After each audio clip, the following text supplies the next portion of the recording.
appris, voilà, une nouvelle étude. Vous savez que dans Mishpatim, il y a beaucoup de lois. Jonathan, des lois sociales, le rapport à l'autre, si on a blessé l'autre, si on a offensé l'autre. Et il y a une des mitzvot dans Mishpatim de prêter de l'argent. Im kesef talve et ami. Si tu prêtes de l'argent, ou lorsque tu prêteras de l'argent à mon peuple, ne prends pas de ribit, ça veut dire ne prends pas à intérêt. Ça veut dire je t'ai prêté 100, Jonathan. Si je te demande dans un mois de me rembourser 101 euros, ce 1 euro de plus, c'est un exemple bien sûr, ou plus ou moins, eh ben c'est ribit et ça c'est assour. Ça c'est vraiment, pour être très clair dans la halakha, après il faut expliquer pourquoi, dans le monde non juif ce sont les affaires, on a le droit, mais au sein même de la communauté, ton frère tu dois absolument l'aider, tu dois absolument le soutenir et par conséquent, ce qu'on appelle Necher ou Ribit, il y a des nuances dans la Gemara, on ne va pas rentrer dans les nuances, mais en tout cas, c'est vraiment un sourd. Il y a même le Shochad, qui est un autre sujet, qui est un objet de corruption, et il y a même aussi Ribit Devarim. Ça veut dire que je te disais jamais bonjour, Jonathan, et comme j'ai besoin que tu me prêtes 100 euros, eh ben, je commence à te dire bonjour. C'est assez assourd. Parce que c'est une manière. Et la Gemara, c'est marrant parce que je viens d'étudier ça, la Gemara de Ktuvot.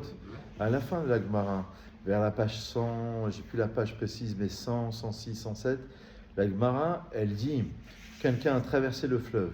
Elle cite des exemples de rébit, on ne peut pas prêter intérêt. Et il y a un monsieur qui a tendu le bras pour aider le rab à sortir de la barque. Donc, c'est Stam, il a aidé, quoi. Il lui a dit, qui tu es mon fils? Il lui dit, je suis telle personne, je viens devant tel rave, il ne savait pas que c'était lui le rave, pour me faire juger, parce que j'ai un problème de jugement. Il lui a dit, moi je suis pas saoul pour te juger. Pas saoul, Anna, les Dayana lach.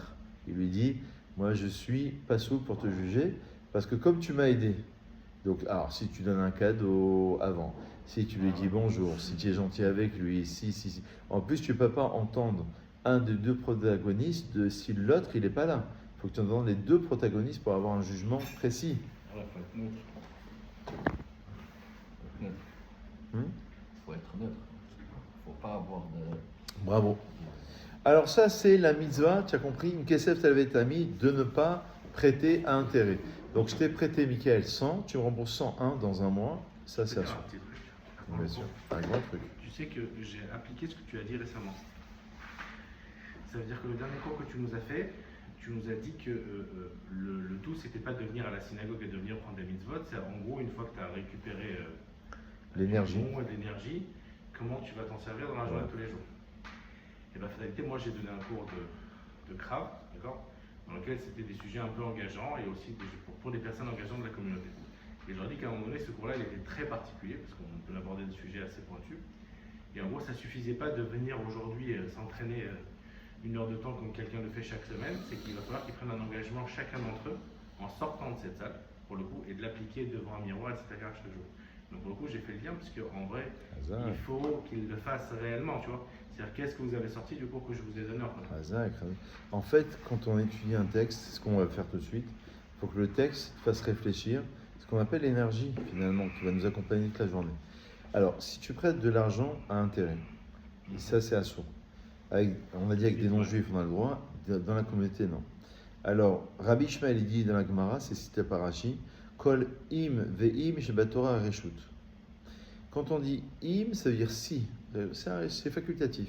Parce que si tu fais ça, bon, tu peux le faire, tu peux ne pas le faire. Sauf 3 où c'est obligatoire, et ça c'est l'un des 3 cas. Alors, il va expliquer, dans l'écouter Sichot toujours, qu'il y a une marloquette bien connue entre Rabbi Ishmael et Rabbi Shimon Bar Yochai. C'est dans Brachot, la page 35b.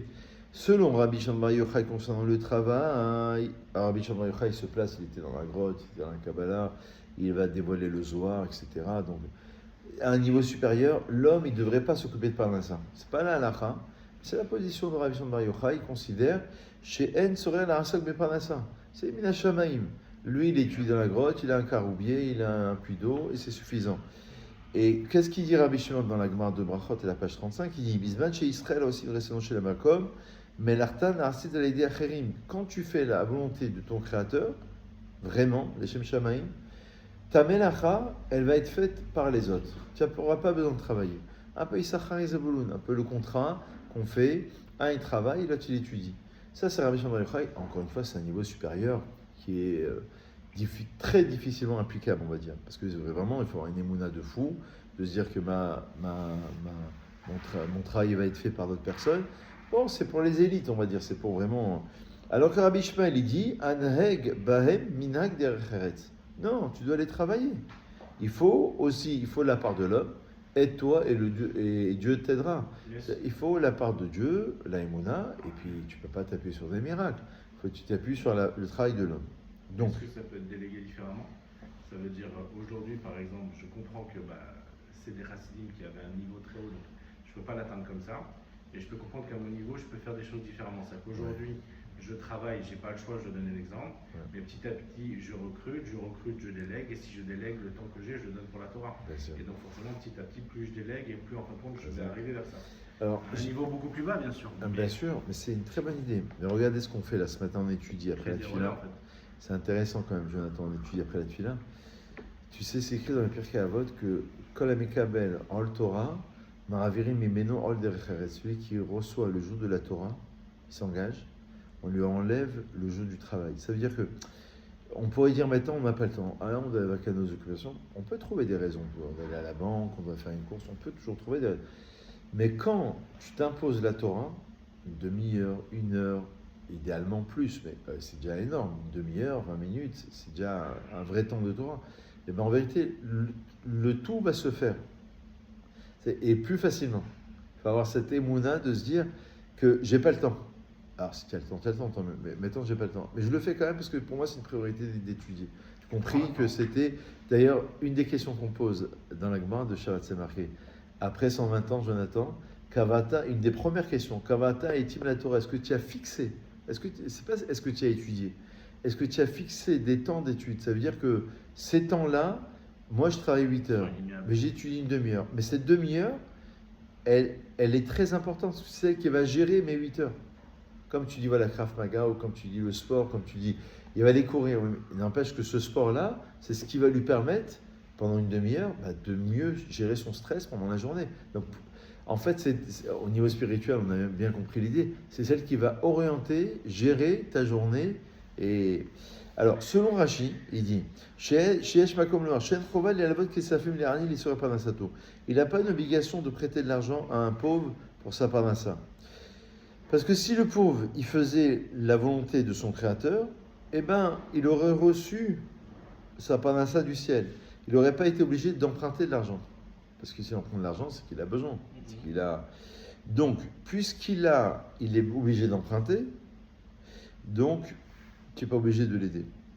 Alors que selon Rabbi Shmuel, non, la parnassa, elle vient du ciel, bien sûr, mais il faut que l'homme travaille. Donc, en vérité, c'est pas dépendant du niveau du pauvre. C'est pour ça que tu es obligé de le faire. C'est ça qu'il dit Rabbi Shmuel ici, Rachid a cité ce Rabbi Shmuel, qui dit que selon Rabbi Shmuel, qui considère que l'homme, il doit travailler, qu'il doit s'associer à l'aïmouna qu'il a vis-à-vis d'Hachem, vis-à-vis de sa parnassa, et bien selon Rabbi Shmuel, c'est pas le niveau du pauvre, c'est que tu es obligé de le prêter, c'est une chova. Il dit normalement c'est un réjoute, mais c'est un facultatif, mais là, ici, c'est obligatoire.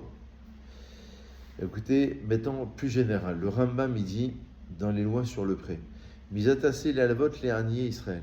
Parce que pour qu'il gagne sa dignité, tu peux lui donner 100 euros. Si tu as 100 euros en plus, tu dis, allez, je te donne. Et en termes de maaser, par exemple, je dois donner 100 euros de maaser, le pauvre, il n'a pas de quoi acheter son Shabbat, bon, allez, je vais l'aider. Mais il perd sa dignité, donc il dit, le plus haut niveau, c'est de lui trouver un travail, dans les lois sur la tzedaka, il y a 8 niveaux dans la tzedaka, ou lui trouver un travail, ou alors lui prêter de l'argent. Je te laisse le temps, 1 mois, 2 mois, 3 mois, on fait un contrat, comme ça, il n'y a pas d'histoire, devant 2 témoins idéalement, sur un bout de feuille, je dis voilà, on est aujourd'hui le 8 février, 9 février 2026, et bien voilà, devant Reuven et Shimon, je t'ai prêté 100 euros, tu dois me rembourser fin mars, 31 mars. Alors, au moins c'est clair. Maintenant, c'est une idata, c'est un commandement positif de prêter aux pauvres d'Israël, comme c'est marqué, Im Kesef Talvei et Amis. Lorsque tu prêteras de l'argent à mon peuple, et Ani Imar, le pauvre sera avec toi. Ça, c'est ce que dit le Rambam. Halakha du Rambam, mitzvah de prêter de l'argent aux pauvres. Alors maintenant, les commentateurs, ils posent la question, ils disent, pourtant c'est écrit dans la Gemara, dans Souka, page 49, que Gemilut Chassadim, faire du bien, c'est pour les pauvres ou pour les riches. Alors, pourquoi le Rambam, il a dit Dafka les pauvres? Alors, peut-être c'est une priorité, mais pourtant, il y a d'autres commentateurs, dans la Gemara, c'est marqué, tu peux faire chesed même avec le riche, parce que le riche, c'est pas que de l'argent.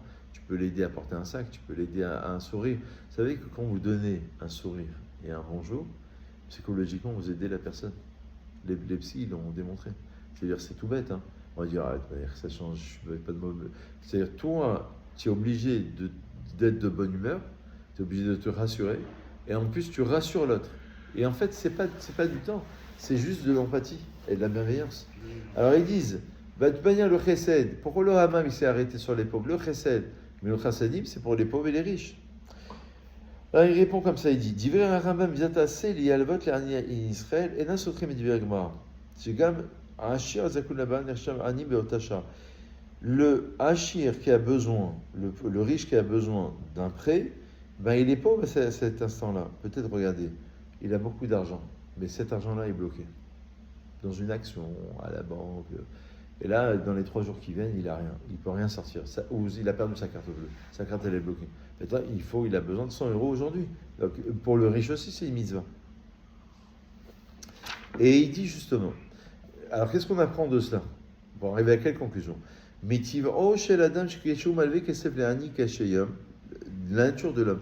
Quand tu prêtes de l'argent à quelqu'un qui est pauvre, tu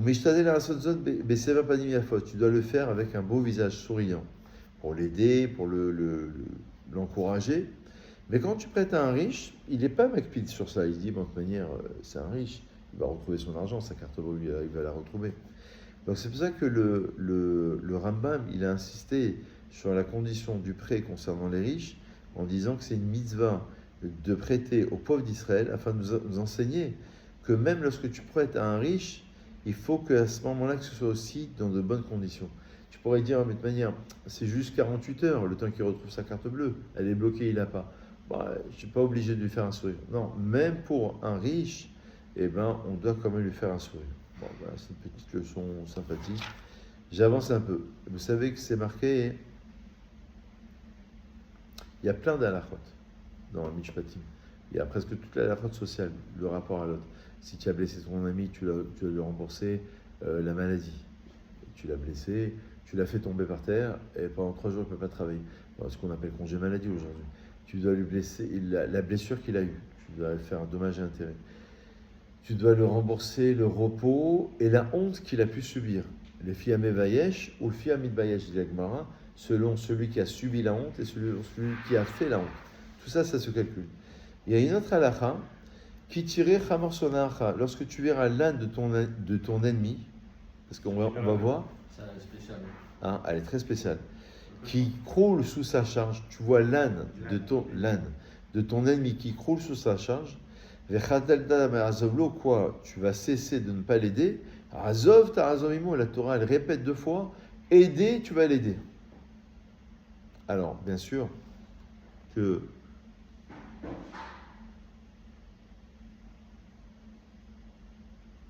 la Gemara, elle dit qu'il y a des cas, où tu n'es pas obligé de le faire. Par exemple, si c'est une personne âgée, elle ne peut pas soulever, ou alors ce n'est pas son kavod, elle n'a plus la force, ou alors ce n'est pas son kavod qu'une personne de 80 ans, elle va soulever un âne. Alors il dit, des fois tu as la misade de faire, des fois tu n'as pas la misade de faire. D'accord? Ça c'est une mise incroyable. Mais écoutez ce qu'on va apprendre de cette mise-va. Il dit comme ça, dans le sens figuré. Quelqu'un qui a péché, il a fauté, jusqu'à ce que son corps, il tombe. Il dit l'âne, c'est parce que l'âne, c'est Hamor. Et Homer, c'est la matérialité. Quand tu parles d'un âne dans la Torah, généralement, dans le sens figuré, bien sûr, tu peux parler de la matérialité. C'est-à-dire, un homme, il croule sous sa charge. Il est tellement relié à la matière, à l'argent, au truc. En fait, comme on a dit Shabbat dernier, en fait, toute sa vie, c'est son travail. Toute sa vie, c'est son argent. Et en fait, il n'arrive même pas à sortir, il a la tête dans le guidon, il n'arrive pas à sortir la tête de l'eau, parce qu'il ne se rend même pas compte qu'il y a autre chose dans la vie. Il y a un effet psychologique, et il y a une réalisation personnelle, spirituelle, donc il faut le sortir. L'âne qui croule sous sa charge, c'est un homme qui est carrément pris dans la matérialité. Donc tu dois aller l'aider. Azov, t'as Azov Imo. C'est qui est prioritaire? Notre ami ou notre ennemi? Ah, c'est une question de la Gemara, ça. Ah ouais. Je me rappelle plus. C'est l'ennemi ou si c'est l'ami? La Gemara, elle dit, si à ton ami ou ton ennemi, c'est l'ennemi, parce que tu vas soumettre ton Yetzer Hara. Ah ouais, ça c'est Parce que comme justement, normalement tu ne dois pas avoir d'ennemis, parce que tu dois aimer tout le monde.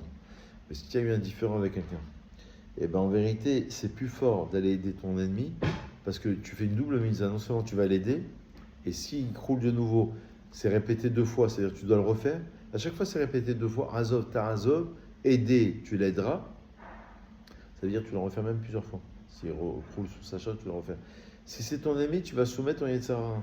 Si c'est ton ami, naturellement, tu vas l'aider, c'est l'âne de ton ami. Mais c'est plus fort. C'est plus méritant. Et c'est plus méritant. L'ami, il va peut-être le prendre mal quand on l'a pas aidé en premier. Eh ben, tu lui expliques. Tu lui dis Mais justement, justement. justement, tu vas lui expliquer, tu vas lui dire, comme j'ai eu un différend, pour soumettre mon Yetzer Hara, j'ai voulu lui montrer qu'il fallait aider. Entre parenthèses, tu vois aussi une autre loi de ne pas faire souffrir l'animal. Parce que il croule sous sa charge, tu dois le décharger et tu dois l'aider à se relever. D'accord? Elle a une petite halakha encore. À la fin de la paracha, j'avance un peu. Ne fais pas cuire le chevreau dans le lait de sa mère. C'est Bassar Bechalav. C'est marqué 3 fois dans la Torah. Ne fais pas cuire le chevreau dans le lait de sa mère. Pourquoi c'est marqué 3 fois? La Gemara, elle dit dans Choulin, elle dit c'est une interdiction. Parce que normalement, la Torah, elle fait attention, elle ne va pas répéter les choses pour la dire. Donc les Chachamim, la Gemara, ils disent non. Une interdiction, c'est ne pas manger ensemble les viandes. Minatora. C'est-à-dire Minatora. Si à midi tu manges de la viande et à midi 1 tu manges du lait, tu as le droit.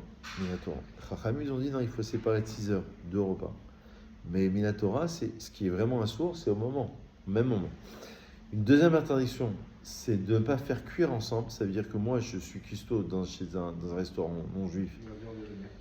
Eh ben, j'ai pas le droit de faire cuire la viande et le lait. Alors, il y a des autorisations du Rav Ovadia Yosef, s'il n'a pas de parnassa, qu'il est pauvre et qu'il ne trouve pas de travail entre-temps, il va demander au goy de faire cuire, mais lui, bon, il peut quand même travailler dans la cuisine. Il y a des autorisations exceptionnelles, on va dire, Sha'alatrak. Et il y a aussi de ne pas en tirer profit. C'est-à-dire, si maintenant tu as fait cuire et qu'il n'y a pas un 60e pour annuler la viande, ou le lait, un peu importe, dans un sens ou dans l'autre, il faut 60 fois plus. Donc s'il y a du lait qui est tombé dans la viande, il faut que la viande soit 60 fois plus en volume que la quantité de lait qui est tombée. C'est en volume, hein, c'est pas en poids. Donc en vérité, c'est intéressant parce que... Donc il y a les deux là, c'est évidemment l'interdiction de consommer, mais aussi l'interdiction d'en tirer profit. Ça veut dire que même à ton chien, tu peux pas le donner. C'est incroyable. Ça, je crois enfin, c'est la Torah. Et alors, c'est quoi? Parce que je sais que techniquement, à l'époque des Chachamim, ils avaient le droit, mais nous, on n'a pas le droit, mais il y a quand même une marloquette avec l'histoire du poulet. Alors non, ça veut dire que le poulet, c'est des Rabbanan. Ça veut dire que, d'après, le Rav Yosef, il en parle beaucoup, d'après le Shulchan Aruch, la nuance entre Deoraita et des Rabbanan, c'est qu'il y a une interdiction, on ne peut pas annuler un Issour a priori. C'est-à-dire, a priori, il y a 59 fois plus, je ne peux pas mettre a priori une 60e portion pour annuler le produit. Si ça a été fait Bédia Avad, c'est autorisé. Mais là, je n'ai pas le droit, a priori. Maintenant, là où j'ai le droit, d'après Shulchan, pas d'après le Rama, c'est si la tradition elle est rabbinique. Le poulet, c'est rabbinique, il y a 59 fois, je peux rajouter a priori. Alors, beaucoup discutent cette position, mais d'après le Shulchan Aruch, Meforash, et d'après le Rav Yosef qui a toujours suivi, généralement, sauf des cas exceptionnels, le Shulchan Aruch, la différence elle est comme ça, c'est que la viande c'est Assour d'Eoraita, et le poulet c'est Assour des Rabbanan. Alors tu vas dire de toute manière c'est Assour dans les deux cas. Une des nuances, c'est de dire non, si ça s'est annulé, à ce moment-là, et qu'il n'y a pas assez de quantité, est-ce que j'ai le droit de rajouter ou pas? Si c'est de Horaïta, je n'ai pas le droit. Si c'est des Rabbanan, j'ai le droit de rajouter. D'après uniquement le Shulchan, pas d'après le Rama. D'après le Rama, c'est Assour. Mais à la Khalé Marasé, si tu poses la question, que j'ai mangé à la Khalé maintenant, voilà, je mange du poulet à midi, il faut que j'attende 6 heures. Ça, il n'y a pas de question. Et d'ailleurs, Jonathan, même si dans ton chocolat, parce que je sais que tu aimes le chocolat après la sieste, à 16 heures, avec un petit café. Toi, tu aimes bien le petit Un chocolat. carré de chocolat noir. Voilà. Oui, tu vois, je le connais. Oui, mais tu peux, si tu as mangé du poulet à midi, tu peux pas prendre un chocolat dans lequel il y a du lait. Ça, il faut que tu fasses attention. Tu veux dire, mais je prends pas du lait, non, parce qu'on me l'a déjà dit à la Sinagogue. Ou un gâteau. Ah, je prends pas du lait. Partout, de toute façon, il y a marqué trace de lait, sinon. Alors, voilà. Attention, quand c'est marqué pour les personnes allergiques trace de lait, il n'y a pas de problème. Hein. C'est pas du lait. Hein. C'est juste pour les problèmes allergiques. Ça veut dire que la quantité, elle est infime. Et ça ne porte pas à conséquence au niveau de la halakha. Le produit n'est pas considéré comme étant du lait. Il reste parvé. Trace de lait, ça veut dire que c'est uniquement pour les personnes allergiques. Ça veut dire que des fois, c'est 0,1%. Si la personne est allergique, elle va le ressentir. Toi, ça passe dans la casse. Ça passe largement dans la casse. D'accord? Donc, qu'est-ce qu'on apprend de cela? Ah, écoutez bien. Et sur Bassa Berkhalav, tu vas dire, alors, il y en a qui ont dit, lait et viande, c'est quoi l'idée? La viande, elle est morte, parce qu'elle est abattue, et le lait, c'est ce qui donne la vie.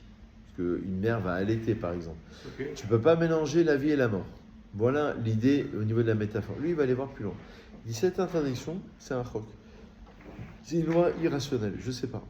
Le lait et viande. On a demandé à un médecin, je ne sais même pas si, ou un diététicien, un nutritionniste, pas sûr peut-être, hein, qui va te dire quelque chose, mais c'est pas sûr. En tout cas, c'est un choc. Mais là, chez elle, là, esber sikhli. Il n'y a pas d'explication vraiment rationnelle. Les chokim, c'est ça. Dans la Torah, comme le porc, c'est un choc. Le lin et la laine sur un seul vêtement, c'est un choc. Pourquoi je ne pourrais pas mettre du lin et de la laine? Bon, il y en a qui expliquaient que c'est les sacrifices de Caïn, de Havel, selon Les le scientifiques, soir. ils ont dit que c'était cancérigène de mélanger il n'y a pas longtemps. Oui, c'est vrai. Il y a à peu près. La viande, C'est vrai. Il y avait un. Même s'il faut éviter de manger de beaucoup. Oui, c'est vrai. Pour le ventre au niveau de la digestion, que ça fait grossir plus longtemps. Enfin, il y a beaucoup d'études qui démontrent aujourd'hui qu'il ne faut pas manger de la viande. Après, l'avantage de la Torah, c'est que nous, on a beaucoup de trokim qui sont là et qu'on très souvent on sépare, mais qui sont là pour notre bien et qu'aujourd'hui on prouve avec des faits scientifiques. Parce Exactement. Des gens Exactement. qui on va dire plus évolués, mais en gros c'était déjà là, quoi. Hein, ils ont inventé. On a l'IA. Peut-être tape sur l'IA tout à l'heure. ChatGPT, tu tapes gentiment pourquoi la Torah interdit. On va tester. Alors, en tous les cas, sur l'IA, non, il doit avoir, selon les études scientifiques et de médecine, c'est ça qui est intéressant. Alors pourquoi cette loi-là, elle est située, Jonathan, dans Mishpatim? Mishpatim, c'est les lois rationnelles. Voilà, il a blessé son prochain, voilà, il doit prêter de l'argent, voilà les conditions. Pourquoi? Veyesh le mashiki vesheba dans les côtés sichot, mon Dieu Rabbi. Shebek akabak de menashikam otamizat shen bechinat chokim, même ces mitzvot qui sont de l'ordre des lois irrationnelles, il faut les appliquer comme étant des lois rationnelles. Et qu'on peut comprendre peut-être la raison, comme on va le faire tout de suite. Le Rambam a écrit bien que toutes les lois irrationnelles, comme le lait et la viande, ce sont des xérotes, des décrets. Bah, tu dis c'est comme ça, je sais pas. Et Raoul il dit le Rambam, où il dit ça, à la fin du Lichot Témoin, il faut quand même réfléchir. Si tu peux trouver une raison voilà, scientifique, on va dire voilà c'est cancérigène d'après certains, voilà c'est mauvais pour la digestion, voilà. Tu peux, alors c'est pas la vraie raison de fond, mais peut-être tu peux trouver une approche en tous les cas. Et la raison, lorsqu'un homme trouve une raison pour une chose précise, il va le faire naturellement, avec plus de ta'anoug. Alors que si c'est juste un chok, c'est juste décret et c'est pas évident. La volonté d'Hachem, c'est qu'on fasse ces mitzvot. Et bien justement, dans cette intention-là, c'est-à-dire qu'on va essayer de ressentir ce très chassidique comme idée, un ta'anoug, ça veut dire un plaisir en faisant ces mitzvot. C'est pour ça que le Rambam, il dit, essaye de trouver une raison. Même si c'est un chok, c'est peut-être juste une approche, c'est peut-être juste extérieur, c'est peut-être pas la raison profonde. Mais bon, en donnant une approche, il va essayer de l'accomplir de manière plus raisonnable et avec plus de plaisir. Passez une très bonne journée.